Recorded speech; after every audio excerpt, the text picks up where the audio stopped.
Was Jonestown a CIA medical experiment? On November 18, 1978, over 900 bodies were discovered in Jonestown, the makeshift compound established in Guyana by the People's Temple sect. In an act of so-called revolutionary suicide, most had taken their own lives by ingesting cyanide in a grape-flavored beverage. The group had killed a congressional representative and realized that this would bring the wrath of the U.S. government down on them. At least that is the official story. Numerous investigations and books have been written about the Jonestown massacre, with many bluntly arriving at the conclusion that the whole affair was a CIA-orchestrated project rather than a brainwashed cult who took their own lives. When you look at some of the points raised, several aspects of the Jonestown incident don't quite add up even if they don't conclusively prove that the CIA was the mastermind. Although it is almost impossible to prove beyond any doubt, some researchers into the Jonestown incident, including Michael Myers in his book Was Jonestown a CIA Medical Experiment?, have asserted that Jim Jones, the leader of the People's Temple sect, was a CIA asset and had been since the group's inception in 1955 in Indianapolis, Indiana. The sect moved to California in the mid-1960s. There, Jones's influence grew and, with it, the attention of law enforcement. They kept their interest in Jones and his group following the sect's move to Guyana in the mid-1970s. As you might imagine, there were also some discrepancies over Jones's death. It is claimed that his body was found with a bullet hole in the head that appeared to be self-inflicted. However, some researchers argue that this body had a high barbiturate level, which would have made it difficult or impossible to pull the trigger of a gun. Furthermore, some conspiracy theorists say that Jones's body was not identified by official means such as dental records. These discrepancies have led to debate over whether this body actually belonged to Jones and whether he died at Jonestown at all. Leo Ryan was a U.S. congressional representative who had traveled to Jonestown on a fact-finding mission. On the morning of November 18, 1978, Ryan recorded what he believed to be several human rights violations. He also rounded up about 15 of Jones's followers who no longer wished to be trapped in Jonestown and wanted to return to the United States. As Ryan was about to board his waiting plane, he was shot dead on a Guyanese runway. His death, or more to the point, what led to it, was awash with conspiracy, and perhaps rightly so. Ryan had intended to remain in Jonestown for several more days. But a seemingly random knife attack by a sect member caused significant injuries to Ryan. Although the wounds weren't life-threatening, the event forced him to leave with the returning members of the sect so that he could receive proper medical treatment too. As he and the others began to board the plane, they were ambushed by some of Jones's men, apparently on Jones's orders, who opened fire on the departing group. 5 were shot dead, including Ryan. Several others were wounded. One of the ambushers was Lawrence Layton. Posing as a defector, he had traveled with the members wishing to leave Jonestown despite several warnings from members that Layton should be made to stay as he was not to be trusted. They were right. On the surface, it might seem that Lawrence Layton was simply a loyal follower of Jim Jones and so took matters into his own hands. However, when you look at some of his family's connections, particularly in light of the Jonestown massacre, there is certainly the possibility that his actions were predetermined long before that morning. For example, his father, Lawrence Layton Sr., is believed to have invested huge amounts of money and resources in Jonestown. When you look at his background, it is easy to see why an eyebrow or two would be raised. Layton Sr. had extensive involvement in the development of biological warfare and genetic experimentation programs for the U.S. government. Layton Jr.'s mother had her own questionable background. Her wealth was said to have originated from IG Farben, the same company behind the Nazi death camps in World War II, and a company with a whole host of conspiracies surrounding it. This connection to the Nazi regime is even darker due to the accusations of mind control at Jonestown, which are said to have originated in the concentration camps of Europe and then carried on via Operation Paperclip under the U.S. intelligence services. Another connection was George Philip Blakey, the husband of Lawrence Layton Jr.'s sister. Blakey was a known CIA contract agent. It is claimed that he provided the down payment to secure the land for Jonestown. 7 Richard Dwyer. Although it is only an educated guess, the person most likely responsible for sending Leo Ryan to Jonestown was Richard Dwyer. He had a well-documented past with the CIA that went back to the late 1950s. While the Jonestown fiasco was unfolding in 1978, Dwyer served as the deputy head of the U.S. Embassy in Guyana. In short, he was America's eyes on the ground in Guyana and perfectly placed to monitor or assist Jones, depending on which side of the story you believe. It is also claimed by some investigators that Dwyer had close connections to the cult leader, Jim Jones. A recording made during the apparent suicides in the compound appeared to offer proof of Dwyer's involvement in the massacre. Jones can be heard clearly saying, "Get Dwyer out of here." This indicated Dwyer's presence there at the time of the killings.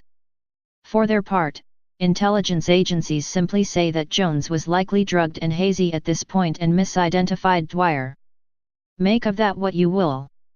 One easily overlooked angle of the whole Jonestown affair was the eventual treatment of attorney Mark Lane. He was well known for representing James Earl Ray, the man charged with the murder of Martin Luther King Jr. Lane believed that Ray had been set up and made his knowledge public. Lane was also in the process of reinvestigating the Kennedy assassination at the time of the Jonestown massacre. In addition, he was acting as an attorney for the People's Temple sect. He was openly positive about the group and, in particular, Jim Jones. Lane even publicly stated his belief that Jonestown was paradise on earth in a magazine interview. Following the discovery of the hundreds of bodies and the possible mass suicide at Jonestown, many began to view Lane and his opinions differently. To some, this was intentional on the CIA's part as it looked to discredit Lane. By extension, it would invalidate his views that James Earl Ray was innocent and that JFK's assassination warranted further investigation. 5. Given what we know about the JFK murder, it is understandable that some believe that they can see the hallmarks of intelligence interference in Jonestown. Evidence of MK-Ultra mind control in Jonestown. In his book Was Jonestown a CIA Medical Experiment?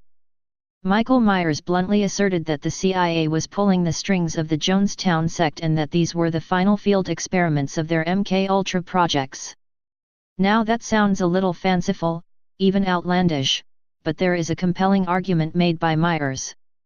He examines how the members looked more akin to prisoners, even wearing hospital-type wristbands. Myers also noted that the medical facilities on site were completely state-of-the-art while the majority of Jonestown was poor. He even cited the demographics of the sect's members, many black people, poor women, and former prisoners, as being remarkably similar to those in past CIA experiments. When you add in the connections of some people like the Layton family, Myers' statements certainly make you take a second, maybe even a third, look at the official line point for the Mendocino State Mental Hospital. It is also claimed by some researchers that Jim Jones enjoyed certain protections during the time that the People's Temple sect was in California, including from then California Governor Ronald Reagan. Reagan was also active in the election of eventual San Francisco Mayor George Moscone. Supposedly, these connections allowed the group to take over the operation of the Mendocino State Mental Hospital. At first, the agreement was that the hospital would supply the group with test patients. But within weeks, every member of the staff was also a member of the People's Temple sect. Those who refused to join were fired and replaced with a group member.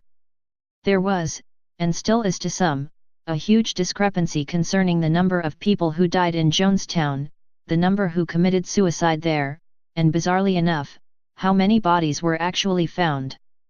For example, while authorities were still in the process of identifying the dead and taking a final body count, Robert Pastor, an aide to U.S. National Security Advisor Zbigniew Brzezinski, ordered everyone to cease all activities even though 500 bodies had not been found.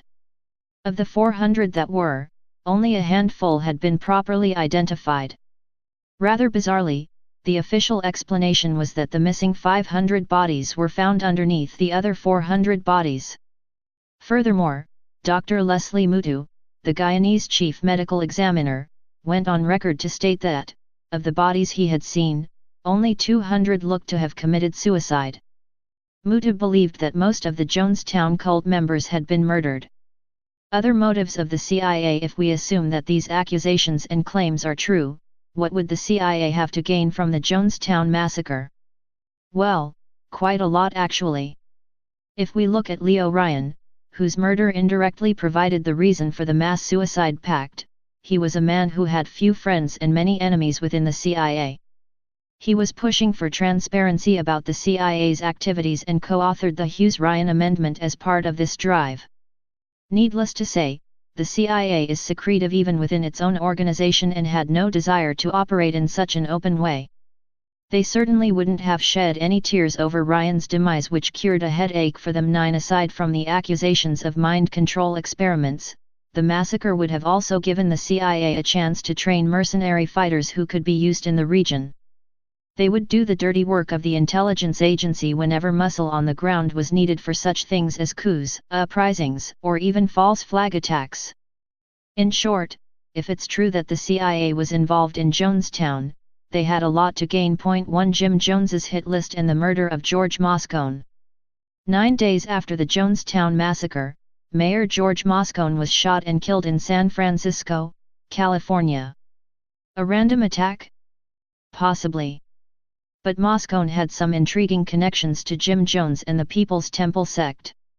They had invested heavily in Moscone's mayoral campaign, and in return, it would appear that many sect members were given jobs within the welfare department of the city.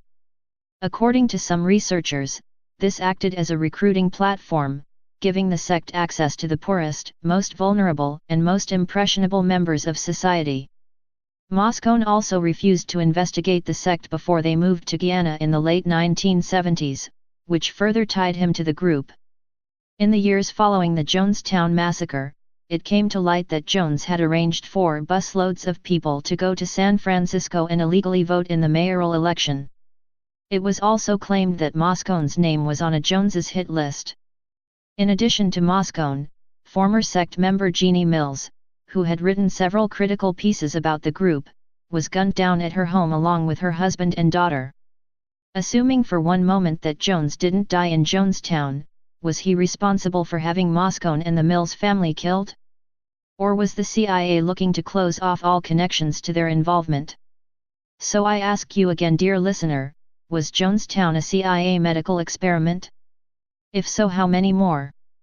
Stay paranoid, my friends.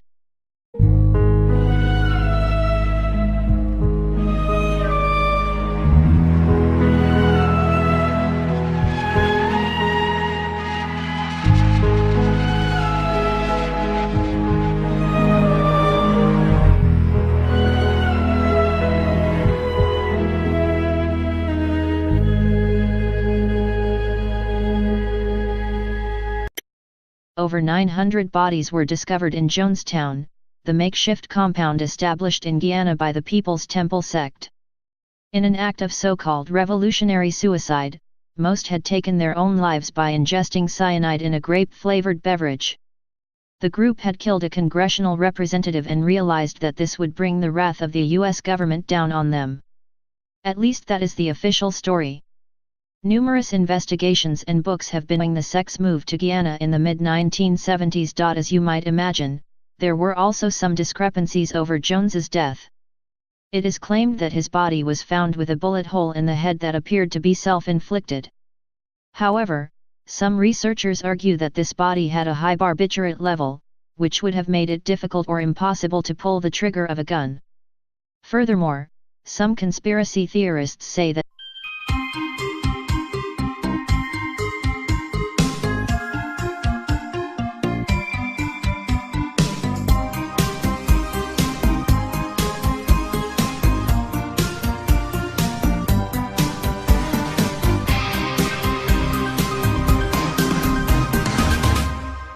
was Jonestown a CIA medical experiment? On November 18, 1978, written about the Jonestown massacre, with many bluntly arriving at the conclusion that the whole affair was a CIA-orchestrated project rather than a brainwashed cult who took their own lives. When you look at some of the points raised, several aspects of the Jonestown incident don't quite add up even if they don't conclusively prove that the CIA was the mastermind. Although it is almost impossible to prove beyond any doubt, some researchers into the Jonestown incident, including Michael Myers in his book Was Jonestown a CIA Medical Experiment?, have asserted that Jim Jones, the leader of the People's Temple sect, was a CIA asset and had been since the group's inception in 1955 in Indianapolis, Indiana. The sect moved to California in the mid-1960s. There, Jones's influence grew and, with it, the attention of law enforcement. They kept their interest in Jones and his group following